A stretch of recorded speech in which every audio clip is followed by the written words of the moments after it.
ప్రభువును రక్షకుడైన యేసు క్రీస్తు నామమున ప్రియ విశ్వాసులందరికీ నా వందనములు, శుభాలు తెలియజేస్తున్నాను. నేటి బుధవారపు ఆరాధన సందర్భంగా దేవుని వాక్యాన్ని పంచుకోవడానికి దేవుడు చూపుతున్న కృపను బట్టి వందనాలు. ప్రార్థన చేసుకుని దేవుని వాక్యాన్ని ధ్యానం చేయదు. ప్రార్థన. మమ్మల్ని ఆత్మీయంగా ప్రేమిస్తున్న మా ప్రియ పరలోకపు తండ్రి, మీ శాశ్వతమైన ఘనమైన నామమునకు వందనములు, స్తుతులు. ఈ ప్రత్యేకమైన సమయంలో నీ వాక్య భాగాన్ని మేము ధ్యానం చేయబోతుండగా నీ వాక్య సత్యము ద్వారా మా ఆత్మీయ జీవితాన్ని బలపరచమని ప్రార్థన చేస్తున్నాం తండ్రి. మా ఆత్మీయ జీవితంలో ఏ విధంగా మేము నడవాలో నీ వాక్యం ద్వారా ప్రభావం మమ్మల్ని బలపరిచి, మమ్మల్ని హెచ్చరించి నీ సత్యమైన మార్గము నేను నడిచే భాగ్యం దయచేయమని ప్రభు అయిన యేసు క్రీస్తు నామం పేరట అడిగి వేడుకొంచున్నాము తండ్రి. ఆమేన్. మరొకసారి ప్రియ విశ్వాసులందరికీ నా యొక్క వందనములు, శుభాలు తెలియజేస్తున్నాను. నేటి వాక్య ధ్యానం కొరకు యోహాను సువార్త 21వ అధ్యాయము 15వ వచన భాగం నుంచి 23వ వచన భాగం దాకా వాక్యాన్ని మనం ధ్యానం చేయబోతున్నాం. నా వాక్య అంశము, నీవు నన్ను ప్రేమించుచున్నావా? ఈ మాట యేసుక్రీస్తు పేతురుని సూటిగా అడుగుతున్నాడు. పేతురు, నీవు నన్ను ప్రేమించుచున్నావా అనే మాట. ఈ మాటను 3 సార్లు అడుగుతున్నాడు పేతురుని. నీవు నన్ను ప్రేమించుచున్నావా? నీవు నన్ను ప్రేమించుచున్నావా? నీవు నన్ను ప్రేమించున్నావని 3 మార్లు అడిగిన సందర్భాన్ని మనము చూస్తున్నాం. ఎందుకు 3 మార్లు యేసు పేతురుని అడిగి ఉన్నాడు అని చూసినప్పుడు పేతురు 3 మార్లు యేసుని తిరస్కరించాడు బహిరంగంగా. ఆనాడు చివరి రాత్రి యేసుక్రీస్తు తన శిష్యులను ఉద్దేశించి మాట్లాడుతూ, నా గురించి మీరందరూ కూడా అభ్యంతర పడతారని చెప్పి ఆ చివరి రాత్రి ఆయన తెలియజేశారు. అయితే ఆయన తెలియజేసినప్పుడు పేతురు కూడా ప్రగల్భాలు పలికాడు. మత్తయి సువార్త 26వ అధ్యాయము 31వ భాగాన్ని మనం చూసినప్పుడు, అప్పుడు యేసు వారిని చూచి, ఈ రాత్రి మీరందరూ నా విషయమై అభ్యంతర పడెదరు అనే మాట మనం చూసాం. అదేవిధంగా 33వ వచనాన్ని చూసినప్పుడు, అందుకు పేతురు, నీ విషయమే అందరూ అభ్యంతర పడినను నేను ఎప్పుడునూ అభ్యంతర పడనని ఆయనతో చెప్పగా, యేసు అతన్ని చూచి, ఈ రాత్రి కోడి కూయక మునిపే నీవు నన్ను ఎరుగలని 3 మార్లు చెప్పదవని నీతో నిశ్చయముగా చెప్పుచున్నాను. పేతురు ఆయనను చూచి, నేను నీతో కూడా చావలసి వచ్చినను నేను ఎరుగనని చెప్పనను. అదే ప్రకారము శిష్యులందరూ అనిరి. ఇక్కడ శిష్యులందరూ కూడా అన్నారు. అయితే పేతురు ఇంకొక అడుగు ముందుకు వేసి అంటాడు, నేను చావలసిన చస్తాను, కానీ నీ కొరకు నేను అభ్యంతరాన్ని చెప్పను అని చెప్పి పేతురు ప్రగల్భాలు పలికాడు. ఆ రాత్రి యేసుక్రీస్తును బహిరంగంగా 3 సార్లు ఆయన తెలియదని చెప్పి బొంకిన సందర్భాన్ని మనము స్పష్టంగా చూస్తున్నాం. ఇప్పుడు యేసుక్రీస్తు కూడా 3 సార్లు మరి పేతురుని, నువ్వు నన్ను ప్రేమించుచున్నావా అని అడుగుతున్నాడు. ఎందుకంటే పేతురు ఆ రోజు అన్నాడు, నేను చావడానికైనా సిద్ధమవుతాను, నీ గురించి నేను అభ్యంతరం చెప్పనని చెప్పి 3 మార్లు బొంకిన పేతురు. ఇప్పుడు 3 మార్లు యేసయ్య టు రిస్టోర్ ఆ సిచ్యువేషన్ నుంచి అతన్ని బలపరచడానికి, అతన్ని ధైర్యపరచడానికి యేసుక్రీస్తు పేతురుని సిద్ధపరుస్తున్నాడు. పేతురుని మరలా తిరిగి బలపరుస్తున్నాడు. ఎందుకంటే తన తదుపరి యేసుక్రీస్తు మరలా మరి ఆ పరిచర్యకు ముందుకు కొనసాగించడానికి, ఆ గురి ఎద్దకే వారిని నడిపించడానికి ఇక్కడ పేతురుని బలపరుస్తూ ఈ మాటలు మాట్లాడుతున్న సందర్భాన్ని మనము చూస్తున్నాము. అందుకే అడుగుతున్నాడు, నీవు నన్ను ప్రేమించుచున్నావా అనే మాట ఇక్కడ ఆయన అడుగుతున్నాడు. ఈ వాక్య సందర్భం చూసినప్పుడు నీవు నన్ను ప్రేమించుచున్నావా అనే మాట ఇక్కడ యేసుక్రీస్తు అడిగినప్పుడు పేతురు దాన్ని సమాధానించాడు, నేను నిన్ను ప్రేమించుచున్నానని నీవే ఎరుగుదు అని ఆయనతో చెప్పాను. అప్పుడు యేసు అన్నాడు, నా గొర్రె పిల్లలను మేపుమని అతనితో చెప్పాను. ఈ వాక్య సందర్భం చూసినప్పుడు ఇక్కడ యేసుక్రీస్తు కూడా ప్రేమించుచున్నావా అనే మాటను వాడాడు. ఇక్కడ పేతురు కూడా నేను నిన్ను ప్రేమించున్నాను, నువ్వు ఎరుగుదువు కదా అనే మాట వాడి ఉన్నాడు. ఇక్కడ మరి ప్రేమ అనే మాటకి ఇక్కడ గ్రీకులో అగపే అనే వర్డ్ యేసుక్రీస్తు ఉపయోగించాడు. అగపే అనే గ్రీక్ వర్డ్కి అర్థం చూసినట్లయితే ఇట్స్ ఎ డివైన్ లవ్, అత్యున్నతమైన ప్రేమ. ఇక్కడ యేసుక్రీస్తు పేతురుని అడుగుతున్నాడు ఏంటంటే, నువ్వు అటు రీతిగా నన్ను ప్రేమిస్తున్నావా అని అడుగుతున్నాడు.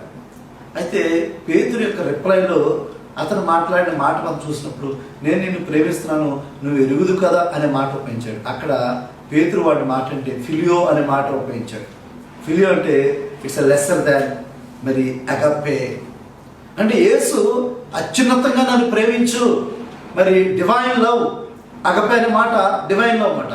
ఆ విధంగా నన్ను ప్రేమించుతున్నావా అని ఇక్కడ యేసుక్రీస్తు అడుగుతుంటే, ఇక్కడ పేతురేమో ఫిలియో అనే వర్డ్ ఉపయోగించాడు. అంటే దానికన్నా చాలా తక్కువ స్థాయి కలిగిన ప్రేమను మరి వ్యక్తం చేస్తున్నట్టుగా మనం చూస్తాం. అందుకే 3 మార్లు యేసుక్రీస్తు అడిగిన సందర్భాన్ని మనము చూస్తున్నాము. ఈ వాక్య సందర్భంలోంచి మన విశ్వాసులుగా మనం కూడా 3 ప్రాముఖ్యమైన విషయాలు, 3 ప్రశ్నలు మనం వేసుకుని పోతున్నాము. మొట్టమొదటిగా మనం చూసినప్పుడు, సమర్పణ కలిగిన క్రైస్తవులారా అన్నిటికంటే ఎక్కువగా క్రీస్తుని ప్రేమించగలరా అనే మాట మనం చూస్తున్నాం. ఇక్కడ పేతురుని ఉద్దేశించి యేసుక్రీస్తు అడుగుతున్న మాట ఏంటంటే,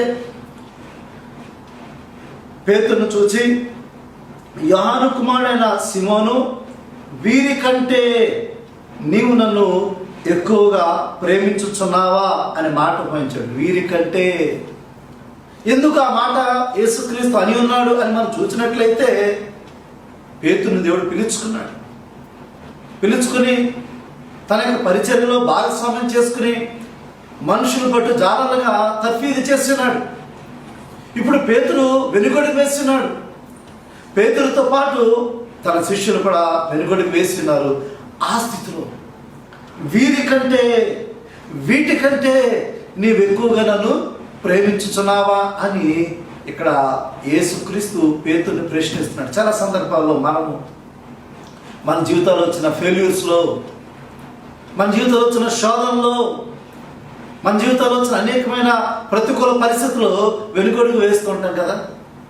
ఆ వెనుకడుగు వేసి మనము చాలా సందర్భాల్లో మన ఆత్మీయ జీవితంలో మరలా తిరిగి వెనక్కి వెళ్ళిపోయే పరిస్థితులు మన జీవితంలో ఉంటున్నాయి.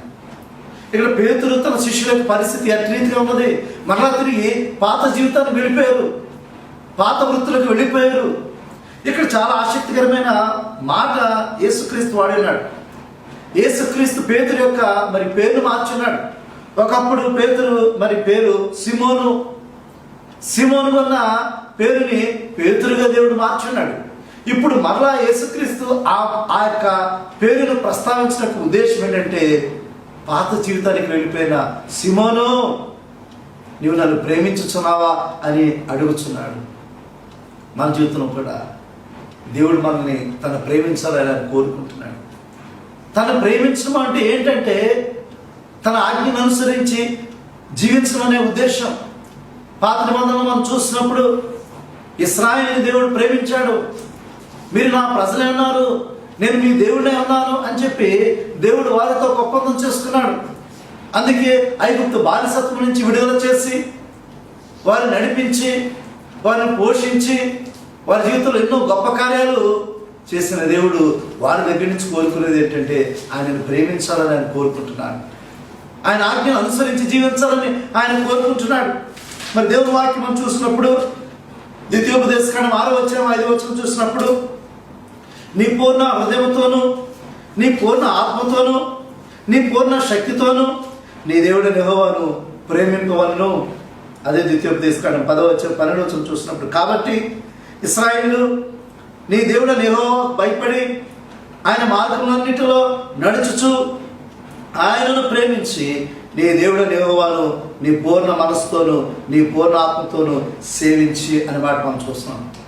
అంటే దేవుణ్ణి ప్రేమించుట అంటే ఏమిటంటే, ఆయనకు భయపడుట, ఆయన యొక్క మార్గంలో నడుచుట, అట్టి రీతిగా దేవుణ్ణి ప్రేమించుట.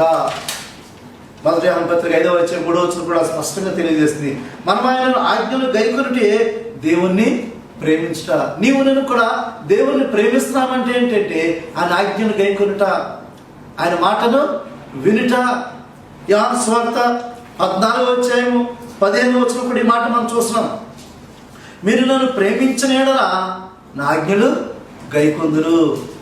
మీరు నన్ను ప్రేమించిన యెడల మీరు నా ఆజ్ఞలను గైకొందురు. ఈ మాట మనం చూసినప్పుడు ఈరోజు నీవు నేను కూడా క్రీస్తుని ప్రేమిస్తున్నట్లయితే మనం దేవుని వాక్యాన్ని అనుసరించేవారుగా ఉండాలి. ఇక్కడ పేతురును కూడా అదే మాటను అడుగుతున్నాడు, నువ్వు నన్ను ప్రేమిస్తున్నట్లయితే నా గొర్రె పిల్లలను కాయుము అని చెప్తున్నాడు. అంటే తను దేని నిమిత్తం అయితే పిలవబడి ఉన్నాడో ఆ పరిచయకు మరలా ఆయుక్తపరుస్తున్నాడు.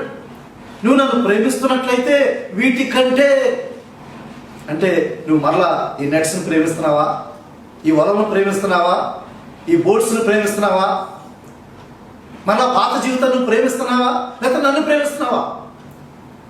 నువ్వు వాటికంటే నన్ను ప్రేమిస్తున్నట్లయితే నీవు నా మాటను అనుసరించి నా గొర్రె పిల్లలను కాయుము అని చెప్తున్నాడు. ఇది నీవు నేను కూడా దేవుని కంటే ఎక్కువగా ఈ లోకంలో దేన్ని కూడా మనం ప్రేమించకూడదు. ఈ లోకంలో ఉన్న మరి అనేకమైన మరి ఆకర్షణీయమైన థింగ్స్ ఈ లోకంలో ఉన్నాయి. వాటన్నిటిని కూడా నువ్వు లోకంలో ఉన్న వాటిని నువ్వు ప్రేమించకుండా క్రీస్తునే ప్రేమిస్తున్నప్పుడు వాటన్నిటిని విడిచిపెట్టువారు ఉండాలి.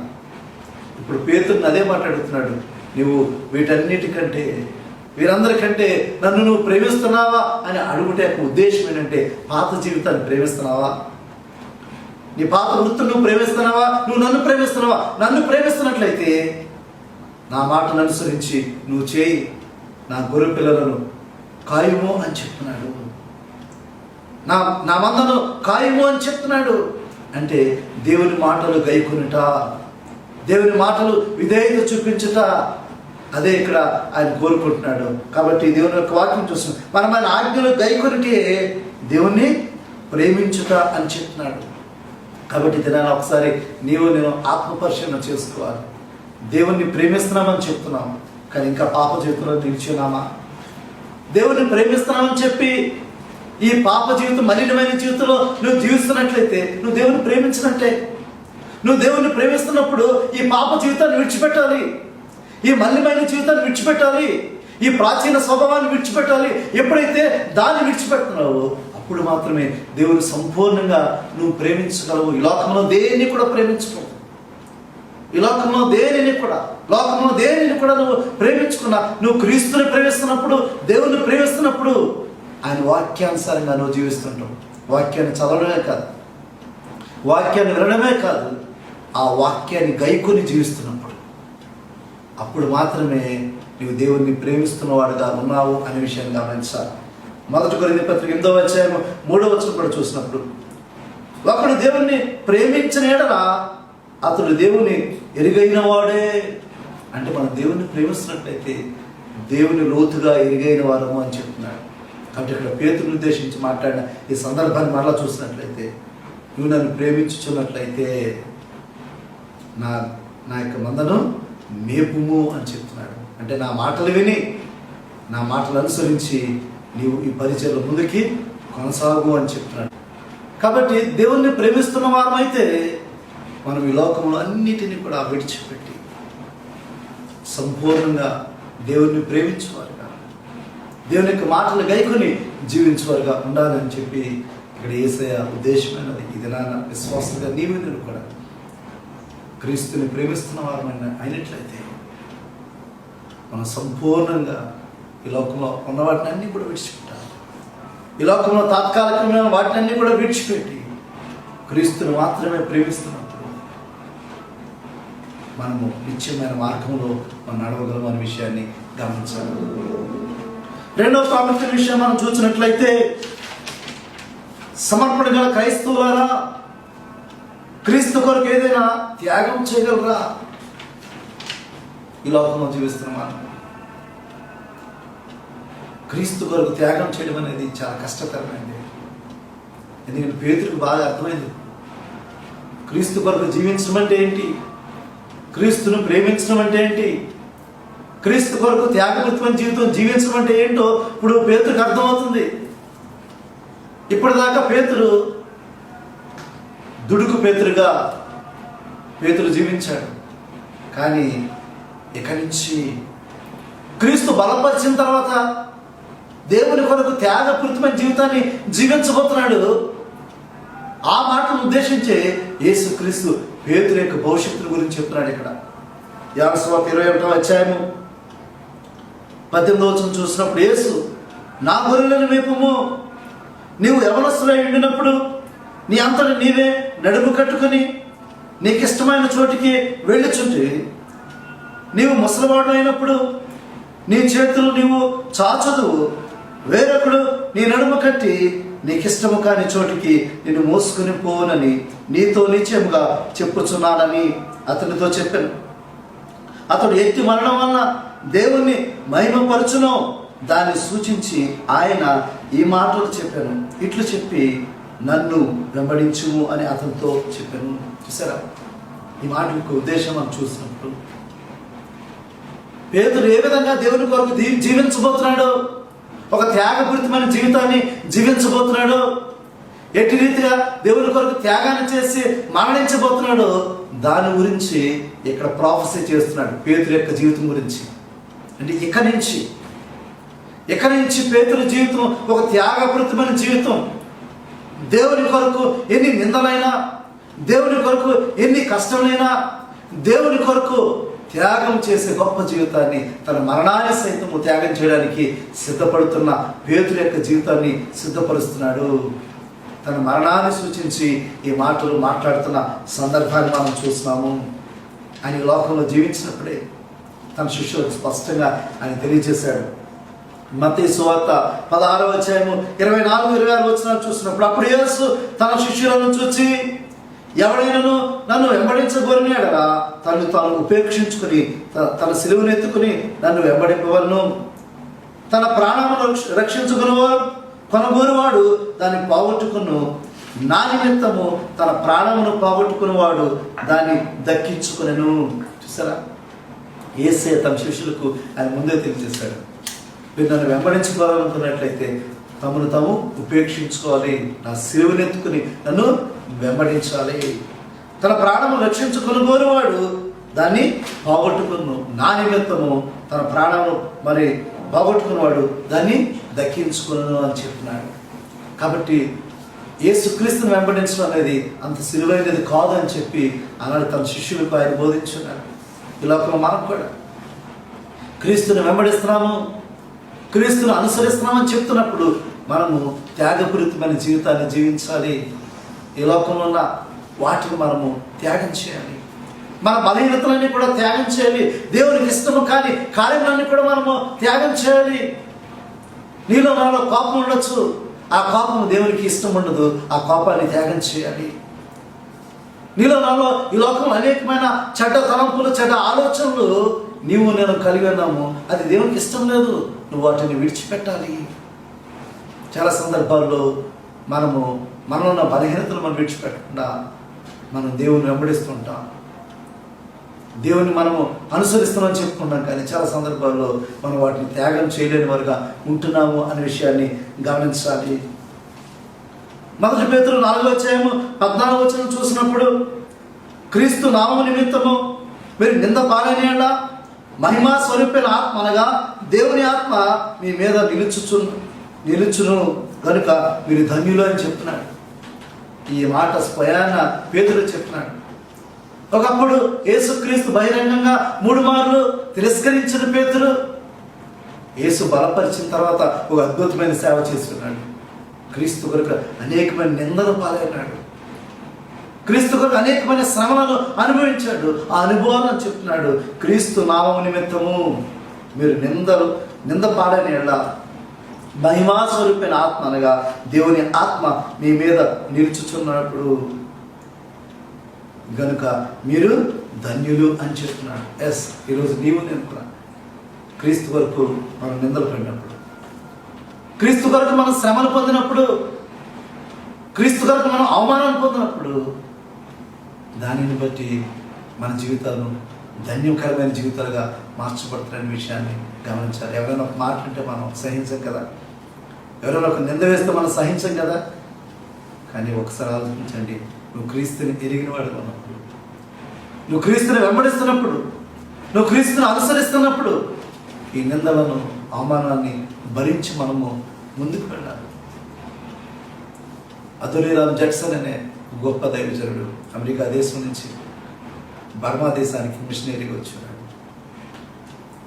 ఆ దేశంలో ఆయన పరిచయం చేస్తున్నప్పుడు అనేకమైన ప్రతికూల పరిస్థితులు ఎదుర్కొన్నాడు. ఆయన 40 సంవత్సరాలు ఆ యొక్క బర్మా దేశంలో పరిచయం చేస్తున్నప్పుడు అనేకమైన క్లిష్టమైన పరిస్థితులు ఆయన ఎదుర్కొన్నాడు. ఒకసారి ఆయన జైలుకి కూడా వెళ్ళి ఉన్నాడు. 1 సంవత్సరం జైల్లో ఉన్నాడు. ఆయన తన కుటుంబం అనేకమైన శ్రమలను ఎదుర్కొన్నాయి. తన బిడ్డకు అనారోగ్యం వచ్చి మరణించున్నాడు. తన భార్య కూడా అనారోగ్యానికి గురైనది. అటువంటి పరిస్థితుల్లో ఏమాత్రం కూడా వెనుకొడిపోయలేదు. దేవుణ్ణి ప్రేమించిన వాడుగా, దేవుని కొరకు తన జీవితాన్ని త్యాగం చేసిన వాడుగా వెనుకడుగు వేయకుండా ఆ బర్మా దేశంలోనే 40 సంవత్సరాలు పరిచయం చేశాడు. అతను చివరి క్షణాల్లో తనకు వచ్చిన అనారోగ్య పరిస్థితిని బట్టి మరణించడానికి సిద్ధపడుతున్న సమయంలో దేవుడు బతిమాలాడు, దేవా నీ చిత్తమైతే నా యొక్క జీవితాన్ని పొడిగించు, నేను నీ కొరకు దైవ గ్రంథాన్ని ట్రాన్స్లేట్ చేస్తున్నాను బర్మా లాంగ్వేజ్లో, అది పూర్తయ్యే వరకు కూడా నాకు ఆయుష్ నీవని చెప్పి అక్కడ అదోనీరామ్ జడ్సన్ దేవుని ప్రార్థించాడు. దేవుని ప్రార్థించిన రీతిగా దేవుడు తన ఆయుష్ని పెంచున్నాడు. బర్మా లాంగ్వేజ్లో బైబిల్ అంతటిని కూడా ట్రాన్స్లేట్ చేస్తున్నాడు. అంత మాత్రమే కాదు, ఇంగ్లీష్ బర్మా లాంగ్వేజ్లో మరి బైబిల్ డిక్షనరీని తయారు చేశాడు. అంత గొప్ప దైవజనుడు అతను. ఆ సమాజానికి ఉపయోగపడే రీతిగా, క్రైస్తవ విశ్వాసాలకు ఉపయోగపడే రీతిగా ఆ బైబిల్ని ట్రాన్స్లేట్ చేసి ఆ 40 సంవత్సరాలు అక్కడ పరిచయం చేసి తన జీవితాన్ని ముగించున్నాడు. అంటే దేవుని కొరకు త్యాగపూరితమైన జీవితాన్ని కలిగి ఉన్నాడు. కాబట్టి ఒకసారి ఆలోచించండి, ఈ లోకంలో మనం దేవుని కొరకు దేన్నైనా త్యాగం చేయడానికి సిద్ధంగా ఉన్నామా? పేతురు యొక్క జీవితాన్ని చూసినప్పుడు పేతురు కూడా అతను పొందబోతున్న మరణాన్ని గురించి క్రీస్తు ముందుగానే చెప్తున్నాడు. నిజమే, పేతురు మరి ఆ యొక్క ఎర్లీ చర్చ్లో ఆదిమ సంఘం ప్రారంభంలో అద్భుతమైన సేవ చేస్తున్నాడు. గొప్ప సేవ చేసి దేవుని కొరకు తన జీవితాన్ని త్యాగం చేస్తున్నాడు. పేతురు కూడా హతసాక్షి అయిపోయాడు దేవుని కొరకు.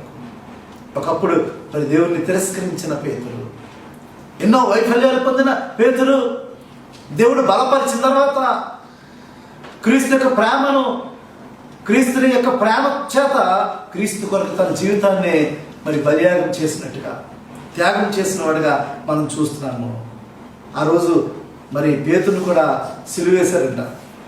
అయితే పేతురును సిలువేస్తున్నప్పుడు, ఇది ఎక్స్ట్రా బిబ్లికల్ సోర్స్, పేతురును సిలువేస్తున్నప్పుడు నన్ను యేసుక్రీస్తు వలె సిలువేయద్దు, ఎందుకంటే ఆయన కంటే నేను గొప్పవాడిని నేను కాదు అని చెప్పి అప్సైడ్ డౌన్ అతడు పేతురు సిలువేయించుకున్నట్టుగా చరిత్ర చెబుతుంటే ఒకసారి ఆలోచించండి. క్రీస్తు కొరకు తన జీవితాన్ని త్యాగం చేసినవాడుగా మనం చూస్తున్నాము. రోమాపత్రిక 14వ అధ్యాయం 8వ వచనం చూసినప్పుడు మనం బ్రతికలను ప్రభువు కోసమే, చనిపోయినను ప్రభువు కోసమే, బ్రతుకుచున్నను చనిపోయినను ప్రభు వారమై ఉన్నామని చెప్పి ఇక్కడ పౌలు భక్తుడు రోమాపత్రిక 14వ అధ్యాయం 8వ వచనం చెప్తున్నాడు. కాబట్టి ఇది నాన్న నీవు నేను కూడా సమర్పణ గల క్రైస్తవులారా, క్రీస్తు కొరకు ఏదైనా త్యాగం చేయగలుగుతున్నావా? ఒకసారి ఆలోచించి నీ ఆత్మీయ జీవితంలో క్రీస్తు కొరకు నువ్వు దేన్ని త్యాగం చేయగలుగుతున్నావు? క్రీస్తు నీ కొరకు తన ప్రాణాన్ని అర్పించాడే. క్రీస్తు ప్రేమ అంత గొప్పది, అంత త్యాగపూరితమైన ప్రేమను ఆయన నీ ఏళ్ళ కనబరుస్తున్నట్లయితే నీవు నేను కూడా క్రీస్తు కొరకు ఏదైనా త్యాగం చేయగలుగుతున్నామా? ఈ లోకంలో నీ బలహీనతలు, ఈ లోకంలో నీ ఇష్టాలు దేవునికి ఇష్టం కానివి ఉన్నట్లయితే వాటిని నువ్వు త్యాగం చేసుకుని క్రీస్తు కొరకు అవమానాలు, క్రీస్తు కొరకు నిందలు నువ్వు భరిస్తున్నప్పుడు నువ్వు ధన్యుడివి అని చెప్పి దేవుని వాక్యం తెలియజేస్తుంది. కాబట్టి అటు రీతిగా త్యాగపూరితమైన జీవితాన్ని మనం జీవించేవారుగా ఉండాలని దేవుని వాక్యం తెలియజేస్తుంది. 3వ ప్రాముఖ్య విషయం మనం చూసినప్పుడు సమర్పణ కలిగిన క్రైస్తవులారా, క్రీస్తు మాటకు విధేయత కలిగి క్రీస్తుని వెంబడించగలరా? ఈ వాక్య సందర్భం చూసినప్పుడు ఎప్పుడైతే పేతురు యొక్క మరణాన్ని గురించి, పేతురు యొక్క భవిష్యత్తు గురించి యేసుక్రీస్తు తెలియజేశాడో, ఇప్పుడు పేతురు ఆ సందర్భంలో ఒక మాట మాట్లాడుతున్నాడు. ఆ మాట మనం చూసినప్పుడు 20వ వచనం, పేతురు వెనుకకు తిరిగి యేసు ప్రేమించిన వాడును భోజన పంక్తిని ఆయన రొమ్మను ఆనుకుని, ప్రభువా నిన్ను అప్పగించేవాడెవడని అడిగిన వాడైన శిష్యుడు తన వెంట వచ్చుట చూచెను. పేతురు అతను చూచి, ప్రభువా ఇతని సంగతి ఏమగునని యేసుని అడిగింది. యేసేమో పేతురు గురించి చెప్తున్నాడు. నువ్వు ఇటు రీతిగా నువ్వు మరణాన్ని పొందబోతున్నావు, ఇటు రీతిగా నువ్వు పరిచయం చేయబోతున్నావు అని చెప్పి పేతురు గురించి చెప్తుంటే, ఇప్పుడు వెనక్కి తిరిగి యోహాను చూపిస్తున్నాడు. ఇతని పరిస్థితి ఏంటి ప్రభువా అని అనేసరికి ఇక్కడ యేసుక్రీస్తు అన్న మాటను చూసినట్లయితే, యేసు నేను వచ్చే వరకు అతడు ఉండుట నాకు ఇష్టమైతే అది నీకేమి, నీవు నన్ను వెంబడించమనను అని దాని ఉద్దేశం ఏంటంటే, ఇక్కడ యేసుక్రీస్తు ముందు నీవు నన్ను వెంబడించు, నీ పని చూడు. ఒకవేళ యోహాను మనలో తిరిగి నేను వచ్చే వరకు ఉంటే నీకేంటి అని చెప్పి ఇక్కడ యేసుక్రీస్తు ప్రశ్నిస్తున్నాడు. దాని ఉద్దేశం ఏంటంటే, అంటే రెండో రాకడ దాకా యోహాను బ్రతికుంటాడని కాదు, అతని గురించి నీకెందుకు, నువ్వు నన్ను వెంబడించు అని చెప్తున్నాడు. సమర్పణతో నువ్వు నన్ను వెంబడించు, నా మందను ఖాయము, నా గొర్రెలను ఖాయము అని చెప్పి ఇక్కడ పేతురికి మరలా తిరిగి ఆ పరిచర్య బాధ్యతను అప్పగిస్తున్నాడు. నువ్వు నన్ను వెంబడించు అని మాట చెప్తున్నాడు. కాబట్టి ఈ దినాన్ని ఒకసారి ఆలోచన, చాలా సందర్భాల్లో మనం ఇతరుల గురించి చూస్తుంటాం. మనం దేవుణ్ణి ఎరిగిన వారు ఉంటున్నాం. దేవుడు మనల్ని పిలుచుకున్నాడు. దేవుని కొరకు మనం జీవించవలసిన వారు మనము సమర్పణ కలిగి మనం జీవించాలి. ఇతరుల గురించి మనకొద్దు. సమర్పణ కలిగి క్రీస్తు మనల్ని పిలుచుకున్నాడు. క్రీస్తు యొక్క పిలుపుని అందుకున్న మనందరం కూడా దేవుని కొరకు త్యాగపూరితమైన జీవితం జీవించాలి. దేవుని ప్రేమిస్తున్నట్లయితే ఆయన వాక్యాన్ని అనుసరించి జీవించేవారుగా ఉండాలి. దేవుని ప్రేమిస్తున్నట్లయితే ఆయన మాటలు వేసుకుని ఆయన వెంబడించేవారుగా ఉండాలి అని దేవుని వాక్యం మనం తెలియజేస్తుంది. కాబట్టి మూడవగా చూసినప్పుడు సమర్పణ కలిగిన క్రైస్తవులారా, క్రీస్తు మాటకు విధేయత కలిగి క్రీస్తుని వెంబడించాలి. యోహాను సువార్త 10:27 చూసినప్పుడు, నా గొర్రె నా స్వరము వినును, నేను వాటిని ఎరుగుదును అని, నేను వాటిని ఎరుగుదును, అవి నన్ను వెంబడించును అని చెప్తున్నాడు. అంటే నీవు నేను కూడా దేవునితో అతి సన్నిహితమైన సంబంధాన్ని కలిగినప్పుడు ఆయన మాటలు వినాలి, ఆయన వెంబడించాలి. ఆ గొర్రెలు ఇంకా వేరే మాటలు వినవవి, వేరే శబ్దాలు వినవవి. ఆ యొక్క కాపరి పిలిచిన వెంటనే ఆ గొర్రెలు ఆ కాపరిని వెంబడిస్తాయి. అటు రీతికి ఈరోజు నీవు నేను కూడా దేవుని చిత్తాన్ని ఎరిగి దేవుని చిత్తాన్ని వెంబడించాలి. ఆయన స్వరాన్ని వినువారుగా, ఆయన వెంబడించేవారుగా నువ్వు ఉండాలని ఆయన మనందరినీ కూడా ఆయన కోరుకుంటున్నాడు. కాబట్టి ఇది నాన్న ఆయన మనం వెంబడించేవారుగా ఉన్నామో లేదో ఒక్కసారి మనం ఆలోచించండి. చాలా సందర్భాలు అనుకుంటాం, మనం ఆయన వెంబడిస్తున్నట్లయితే ఈ లోకంలో అనేకమైన నష్టాలు, అనేకమైన ఇబ్బందులు, అనేకమైన శ్రమలు మనం పొందుకుంటున్నామని చెప్తున్నాం. ఆ రోజు పేతురు కూడా యేసయ్యను ప్రశ్న అడిగాడు, యేసయ్య సమస్తాన్ని విడిచిపెట్టి నేను వెంబడించాను కదా, మాకేమిటి అని చెప్పి అడిగి ఉన్నాడు. అప్పుడు యేసుక్రీస్తు చెప్పిన సమాధానం ఒకసారి మనం చూసినట్లయితే మత్తయి సువార్త 19:29 నా నామము నిమిత్తము అన్నదమ్మునైనను, అక్క చెడ్డలైనను, తండ్రినైనను, తల్లినైనను, పిల్లలనైనను, భూములైనను, ఇండ్లనైనను విడిచిపెట్టిన ప్రతివాడు 100 రెట్లు పొందును, ఇదే కాక నిత్యజీవము స్వతంత్రించుకును. చూసారా, నేను అది విడిచిపెట్టాను, ఇది విడిచిపెట్టాను అని మనం చాలా సందర్భాల్లో మనం చెప్పుకుంటామే. యేసయ్య చెప్తున్నాడు, నా నామము నిమిత్తము ఈ లోకంలో దేన్ని అయినా మీరు విడిచిపెట్టినట్లయితే 100 రెట్లు మీరు పొందుకుంటారు. అటు రీతిగా ఆయన ఆశీర్వదించడానికి ఆయన సిద్ధంగా ఉన్నాడు. అంత మాత్రమే కాదు, అతి శ్రేష్టమైనది నిత్య జీవను స్వతంత్రించుకొని పోతున్నాము. కాబట్టి ఇది నాన్న ఆయన చెప్తున్నాడు, నన్ను వెంబడించు, నన్ను వెంబడించు. నువ్వు నన్ను ప్రేమిస్తున్నట్లయితే వీటన్నిటిలో నువ్వు విడిచిపెట్టు. నువ్వు నన్ను ప్రేమిస్తున్నట్లయితే నా కొరకు త్యాగపూరితమైన జీవితాన్ని జీవించు. నువ్వు నన్ను ప్రేమిస్తున్నట్లయితే నన్ను వెంబడించు, నా గొర్రెలను మేపుమని చెప్తాడు. కాబట్టి ఇది నాన్న నీవు నేను కూడా క్రీస్తుని ప్రేమిస్తున్నట్లయితే త్యాగపూరితమైన జీవితాన్ని జీవించాలి. నేటి కరోనా వైరస్ ఉన్న పరిస్థితిలో ఒకసారి ఆలోచించండి. లోకాన్ని ప్రేమిస్తామా, క్రీస్తుని ప్రేమిస్తామా? క్రీస్తు విశ్వాసగా చెప్పుకుంటూ నీవు సమర్పణ కలిగిన క్రైస్తవ విశ్వాసగా చెప్పుకుంటూ నీవు ఆయన మార్గంలో నడవడానికి ఇష్టపడుతున్నావా? ఈ లోకంలో ఉన్న వాటిని కూడా విడిచిపెట్టి క్రీస్తుని ప్రేమించడానికి సిద్ధమన్నావా? ఈ లోకంలో ఉన్న వాటిని కూడా త్యాగం చేసి క్రీస్తుని అనుసరించేవాడు ఉన్నావా?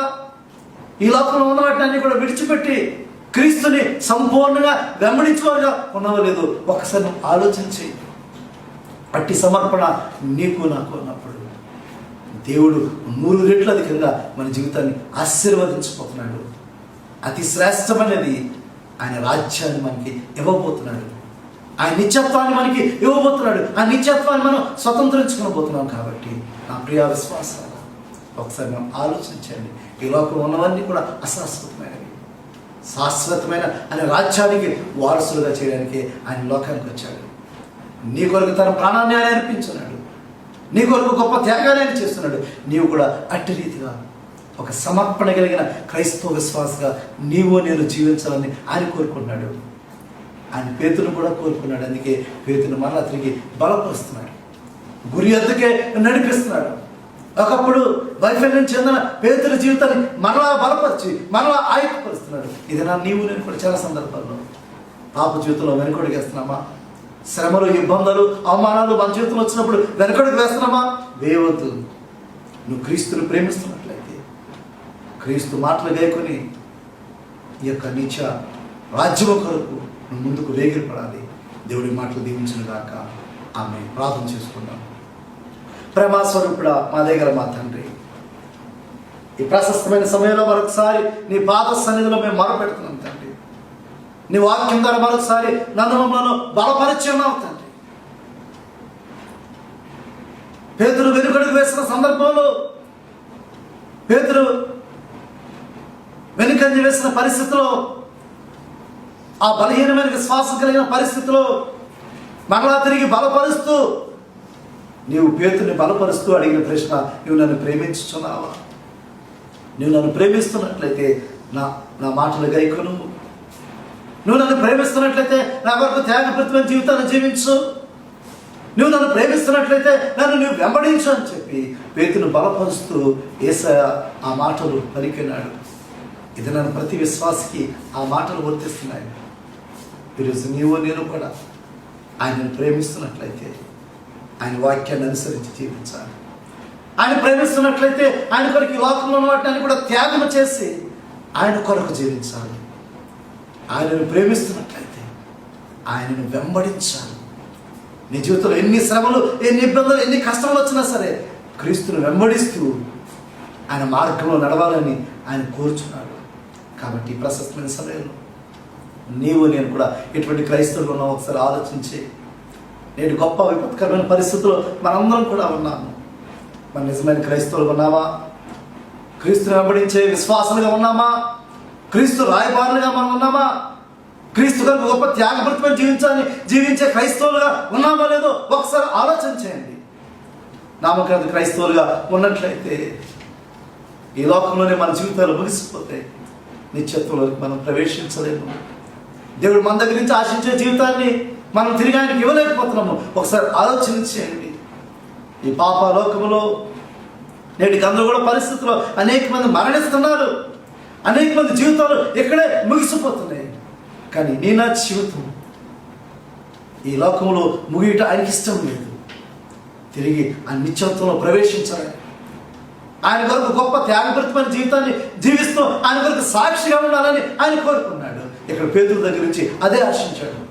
నా కొరకు గొప్ప సాక్షిగా నువ్వు జీవించాలి, నా కొరకు గొప్ప జీవితాన్ని నువ్వు జీవించాలని ఆయన ఆశించున్నాడు. అట్టి రీతిగా పేతురు జీవించున్నాడు. ఇది నీవు నేను కూడా క్రీస్తుని ప్రేమిస్తున్నట్లయితే నీ నా జీవితాలు కూడా క్రీస్తు కొరకు ఒక రాయబారి వలె, క్రీస్తు కొరకు ఒక సైనికుడు వలె, ఒక క్రీస్తు కొరకు గొప్ప సాక్షిగా మన జీవితాలు ఉండాలని ఆయన ఆశిస్తున్నాడు. ప్రేమగల మాట్లాడి ఈ ప్రశస్తమైన సమయంలో ఈ వాక్యం ఉంటున్న ప్రతి ఒక్కరి ప్రభావ ఆత్మీయంగా బలపరచమని ప్రార్థన చేస్తున్నాను తండ్రి. ఇంకా నమ్మకాన్ని క్రైస్తవులుగా ఎవరైతే జీవిస్తున్నారో ప్రభావ వారితో మీరు మరొకసారి మాట్లాడమని ప్రార్థన చేస్తున్నాను తండ్రి. వారిని స్పందింపచేయమని ప్రార్థన చేస్తున్నాను తండ్రి. ఈ పాప జీవితంలో, లోక జీవితంలో వెనుకడుగు వేయకుండా ప్రభావిస్తాను. నీ కొరకు ఎన్ని శ్రమలు వచ్చిన ప్రభా అయ్యా నీ ఆజ్ఞ అనుసరించి ముందుకు వెళ్ళడానికి సహాయం తెచ్చేయండి. నీ కొరకు గొప్ప సాక్షి జీవితాన్ని కలిగి మేము జీవించడానికి సహాయం తెచ్చేయమని ప్రార్థన చేస్తున్నాను తండ్రి. అయ్యా నేటి ప్రపంచ పరిస్థితులను బట్టి మరొకసారి నీ పాద సన్నిధిలో మొరపెడుతున్నాను తండ్రి. అయ్యా ఈ కరోనా వైరస్ నుంచి ప్రభావ మనందరం కూడా విడుదల మాకు దయచేయమని ప్రార్థన చేస్తున్నాను తండ్రి. అయ్యా ఈ యొక్క సమస్యకు పరిష్కారం దొరకట్లేదు తండ్రి. రోజులు గడుస్తున్నాయి, నెలలు గడుస్తున్నాయి తండ్రి. అగమ్యగోచరమైన పరిస్థితుల్లో మేము ఉంటున్నాం తండ్రి. నీవే మాకు దిక్కు తండ్రి. అయ్యా నీవు మాత్రమే ఈ సమస్యకు పరిష్కారం అనుగ్రహించగలవు తండ్రి. నీవు మాత్రమే గొప్ప స్వస్థతను అనుగ్రహించగలవు తండ్రి. అయ్యా సహాయం దయచేయమని ప్రార్థన చేస్తున్నాం తండ్రి. అయ్యా మేమందరూ తండ్రి ప్రభేసైనా నువ్వు చేసిన కార్యాన్ని ప్రభా మేము గనపరచడానికి, నీ నామాన్ని మహిమపరచడానికి ప్రభేసైనా అయ్యా గొప్ప కార్యం చేయమని ప్రార్థన చేస్తున్నాం తండ్రి. అనేక మంది సఫర్ అవుతుంది, వారందరూ కూడా ముట్టి స్వస్థపరచమని ప్రార్థన చేస్తున్నాం తండ్రి. ఈ పరిస్థితి నుంచి ప్రభా గొప్ప విడుదల మాకు అనుగ్రహించమని ప్రార్థన చేస్తున్నాం తండ్రి. ఈ ప్రత్యేకమైన సమయంలో ప్రభా భారతదేశంలో ఉన్న ప్రతి ఒక్క విశ్వాసం బట్టి ప్రార్థన చేస్తున్నాం తండ్రి. అయ్యా వారందరినీ కూడా సంరక్షించండి ప్రభా, వారందరినీ కూడా కాపాడమని ప్రార్థన చేస్తున్నాం తండ్రి ప్రభా. అనేక మంచి ప్రభా ఉద్యోగాలు కోల్పోయినారు తండ్రి. అయ్యా వారిని ఆదరించమని ప్రార్థన చేస్తున్నాం తండ్రి. వారిని బలపరచమని ప్రార్థన చేస్తున్నాం తండ్రి. కుటుంబాలు విడిచిపెట్టి, బిడ్డలను విడిచిపెట్టి, రక్షణను విడిచిపెట్టి ప్రభేశారు ఈ సుదూర ప్రాంతంలో ఇక్కడ ఉన్నటువంటిగా ప్రతి బిడ్డను ప్రభా కాచి కాపాడమని ప్రార్థన చేస్తున్నాం తండ్రి. భారతదేశం తెలుగు క్రైస్తవ సంఘ విశ్వాసాలందరినీ కూడా అయ్యా మీరు దీవించి ఆశీర్వదించమని ప్రార్థన చేస్తున్నాం తండ్రి. అదేవిధంగా ఇండియాలో ఉన్న ప్రభేశైనా తెలుగు వారందరూ బట్టి ప్రత్యేకంగా ప్రార్థన చేస్తున్నాం తండ్రి ప్రభా. వారందరినీ కూడా సంరక్షించమని ప్రార్థన చేస్తున్నాం తండ్రి. మరొకసారి ప్రభా మాకు అనుగ్రహించిన ఈ శ్రేష్టమైన సమయాన్ని బట్టి వందనాలు తండ్రి ప్రభేశైనా. అయ్యా నిన్ను సమర్పణ కలిగిన క్రైస్తవ విశ్వాసులుగా జీవించడానికి ప్రభా, నిన్ను వెంబడించడానికి, నీ కొరకు త్యాగంగా జీవించడానికి సహాయం తెచ్చేమని ప్రభువైన యేసుక్రీస్తు నామమున పేరట అడిగి వేడుకొంచున్నాము తండ్రి. ఆమేన్. మన తండ్రి అయిన దేవుని ప్రేమ, ప్రభువైన యేసుక్రీస్తు కృప, పరిశుద్ధాత్మ కన్యల సహవాసము ఎల్లవేళలా మీ అందరికీ తోడై ఉండును గాక. ఆమేన్. మరొకసారి ప్రియ విశ్వాసులందరికీ నా యొక్క వందనాలు, శుభాలు తెలియజేస్తున్నాను. May God bless you. Thank you.